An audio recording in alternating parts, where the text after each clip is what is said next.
Hello guys, कैसे हैं आप लोग। आशा करते हैं आप लोग बहुत ज़्यादा बढ़िया होंगे। आप लोगों की प्यार और सपोर्ट से हम लोग भी काफ़ी ज़्यादा अच्छा है। और जैसा कि आप थंबनेल में देख रहे होंगे कि आज का टॉपिक क्या है, आज क्या बताने वाला है राहुल भाई। तो जो बताने वाला ये हूँ कि आफ्टर 10th, क्योंकि मैं 12th को लेकर के ग्रेजुएट को लेकर के मैं बता दिया हूँ, ठीक है। टेलीकॉलिंग का जो जॉब्स होता है बिना टारगेट वाली, उनमें इंटरव्यू कैसे होती है। देखो, मेरा यही सोच कहता है कि जो भी राहुल आप बनाओ टॉपिक की वीडियो, वो 3 क्लास के लिए जरूर बनाए, 10वां और 12वीं और ग्रेजुएशन।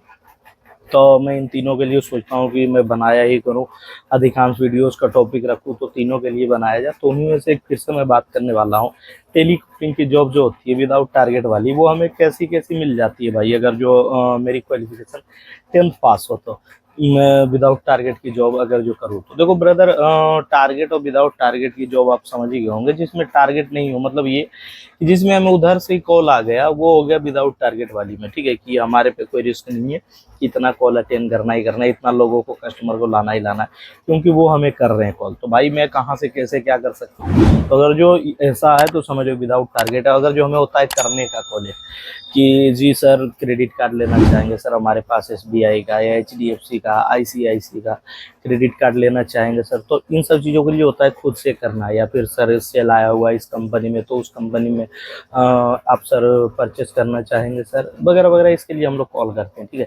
तो ये दोनों समझ गया। ये जो हो गया विदाउट टारगेट की, कोई प्रेशर नहीं है, मतलब जितना हमारे को कॉल आते हैं उनसे बस हमको हैंडल करना है, ठीक है। इसके बारे में तो चलिए ये सारी बातें अब समझते हैं कि कैसा होता है। तो देखिए ब्रदर, सबसे पहले इसमें बात किया जाए इंटरव्यू की, क्योंकि मैं बात करने वाला ही हूँ इंटरव्यू के बारे में कि इंटरव्यू कैसे देना विदाउट टारगेट की। तो सबसे पहले इंटरव्यू में आपका लुक्स मैटर करता है, जो कि अधिकांश में वीडियोज में बता दिया हूँ। मतलब ग्रूमिंग करके जाना है, ऐसा नहीं है कि मतलब जैसा मन तैसा लुक में चले जा, दाढ़ी बड़े बड़े, बाल बड़े बड़े, और मतलब खुद में लगे कि भाई ये क्या गेटअप में बना रखा हूँ, ठीक है। तो इस चीज़ का ध्यान रखना है, क्योंकि देखो आपको बढ़िया से जानता नहीं है, ठीक है। इंटरव्यू में क्या मैं आपके बारे में जान लूँगा, 2-4 मैं सवाल पूछ लूँगा, है ना। बाकी पूरा डिटेल मुझे आपके बारे में कहाँ से पता चलेगा। तो थोड़ा सा इसमें लुक भी मैटर कर जाती है कि अगर जो बंदा वाकई में खुद को ग्रूम करके रखा है, यानी बंदा खुद को लेकर के पॉजिटिव है, यानी हमारे कंपनी को लेकर के भी ये पॉजिटिव है, तो लुक्स मैटर करते हैं। जब भी आप इंटरव्यू देने के लिए जाया करो, बिल्कुल फॉर्मल ड्रेसअप में जाइए, अच्छा से पहन करके, पैंट शर्ट जूता, और हो सके तो टाई भी लगा लो, आपकी इच्छा है, वो आप पे डिपेंड करता है आपकी चॉइस क्या है, पर इतना चीज़ जरूर ध्यान रखिएगा, ठीक है। और उसके बाद बात किया जाए कि ब्रदर मैं रिज्यूम कैसा रखूँ। बहुत लोगों को मैं देखता हूँ 4-4 पेज के रिज्यूम बना लेते हैं, मुझे बहुत कोई भेजते हैं इंस्टाग्राम पे, देखिए भैया ये रिज्यूम सही लग रहा है, सारे फोटो रहते हैं 4-4 पेज का। तो मैं कहता भी हूँ उन्हें कि ब्रदर अपना बायोडाटा यहाँ बनाने की ज़रूरत नहीं है कि मतलब पूरा मैं अपना डिटेल ही दूँ। मेरा शादी नहीं हो रहा है, ठीक है, यहाँ पे जो मैं अपना बायोडाटा दूँ। मेरे रिलेटिव ये हैं तो वो हैं 12-17 जो भी बताना है। मेरे मौसा का लड़का तो आर्मी है, तो एक इधर हैं, एक नेवी है, ये सब जानने में इंटरेस्ट नहीं होता है, ठीक है। बहुत कोई लंबा लंबा लिख देता है, मेरे पास ये है, मेरे पापा ये करते हैं, मेरे पास ये है वो। तो भाई जब आपके पास सब कुछ है ही, तो आप क्यों आए हो ये जॉब करने के लिए, सीधी सी बात है। तो इस चीज़ का ध्यान रखिएगा, एक्स्ट्रा कुछ नहीं लिखना है। अपना नाम, एड्रेस, परमानेंट और करेंट एड्रेस दोनों, और अपना नाम, मोबाइल नंबर, ईमेल आईडी डालना है, वो भी डाल सकते हो, और आपकी हाईएस्ट क्वालिफिकेशन और क्या क्या क्वालिफिकेशन ली हो ये डालना है, ठीक है। और ये नहीं कि इतना परसेंट रिजल्ट आया, इतना परसेंट, ये सभी मत डालिए, ठीक है। 1 से 2 पेज का आप रिज्यूम बनाइए, बहुत बढ़िया रहेगा, ज़्यादा नहीं बनाना है, ठीक है। और उसके बाद बात किया जाए कि जब मैं इंटरव्यू देने जाता हूँ तो किन किन बातों का ध्यान रखें। तो सबसे पहला जो ध्यान रखना होता है, इंटरव्यू जब हम जाते हैं देने के लिए, तो बहुत लोग आए हुए होते हैं इंटरव्यू देने के लिए, ठीक है। तो हम उन्हीं के बगल में बैठे हुए रहते हैं, तो बहुत लोगों को मैं देखता हूँ चिल्ला चिल्ला करके बातें करने लगता है, अरे भाई ये भाई वो भाई, मतलब चिल्ला चिल्ला करके वो लोग बातें करते हैं, जिनसे भाई और लोगों को डिस्टर्ब हो जाता है। अंदर कोई इंटरव्यू ले रहा है उनको भी डिस्टर्ब हो जाता है। और अधिकांश इंटरव्यूअर के पास जो है मतलब कहीं न कहीं से दृष्टि रखते हैं, उन पे नज़र रखते हैं कि कौन क्या है, कैसा है। क्योंकि इंटरव्यू भी लेते हैं, इससे पहले वो देखते हैं बाहर भी कि अकेले में उसका कैसा नेचर है, मतलब एकांत में वो लड़का कैसा रहता है। तो इन चीज़ों पे भी ध्यान रखना है, ज़्यादा हा हा ही नहीं करनी है, आराम से रहना है। कोई है तो बातचीत करिए नॉर्मली और इंटरव्यू दीजिए। और इंटरव्यू में मैं अक्सर जो बताता हूँ, ज़रूरी बात है कि ज़्यादा चिल्ला करके नहीं बोलना है भाई, एक नॉर्मल पिच के साथ, नॉर्मल आवाज़ के साथ बोलना है। हमें चिल्ला चिल्ला करके नहीं बातें करनी है। दूसरा, या तो हमें धीमे धीमे नहीं बोलनी, एक नॉर्मल पिच होनी चाहिए, जितने में वो सामने वाले सुन ले जो मैं कहना चाह रहा हूँ और उनकी बातों को मैं बढ़िया से समझ पाऊँ। ये नहीं है कि मुझे सारे ऑफिस को सुनाना है, ठीक है, इस चीज़ का ध्यान रखिएगा। उसके बाद देखो इंटरव्यू में जो अक्सर पूछ रहे हैं सवाल, अधिकांश अभी इंटरव्यू में चल रहा है, आप जहाँ देखते हो वहाँ के बारे में पूछते हैं। फिलहाल मैं दिल्ली के बारे में बता रहा हूँ। तो दिल्ली मेट्रो के बारे में बहुत लोग पूछेंगे कि कुछ बताइए, क्या कहना चाहते हैं आप दिल्ली मेट्रो के बारे में। तो इस चीज़ का ध्यान रखिएगा, ठीक है, कि दिल्ली मेट्रो के बारे में आपसे पूछेंगे। और ये पूछने से पहले पहले आपका वो इंट्रोडक्शन लेंगे, तो इंट्रोडक्शन में भी नॉर्मली ही दीजिए कि नाम राहुल कुमार है, बेसिकली हूँ मैं बिहार से, बट करंटली मैं दिल्ली आया हुआ हूँ जॉब के सिलसिले में, और मैं कोई जॉब ढूंढ रहा हूँ, इसीलिए आपकी कंपनी में आया था। और मेरी हाईएस्ट क्वालिफिकेशन ये है, मैं परसुइंग ये चीज़ कर रहा हूँ, या ग्रेजुएशन कर रहा हूँ या 12th में कर रहा हूँ, बट अभी मैं 10th पास हूँ, चाहता हूँ मैं कोई जॉब भी कर लूँ, और मेरे पास कोई एक्सपीरियंस नहीं है या एक्सपीरियंस है, मैं फ्रेशर हूँ। मेरी हॉबीज़ है, जो भी आपकी हॉबीज़ रहेंगी बता देना, जैसे listening music, singing song, gymming, running, मतलब ये सब आप बता देना। आपकी इच्छा जो आपके अंदर हो, मतलब हॉबी आपकी, वो बताइएगा, ठीक है।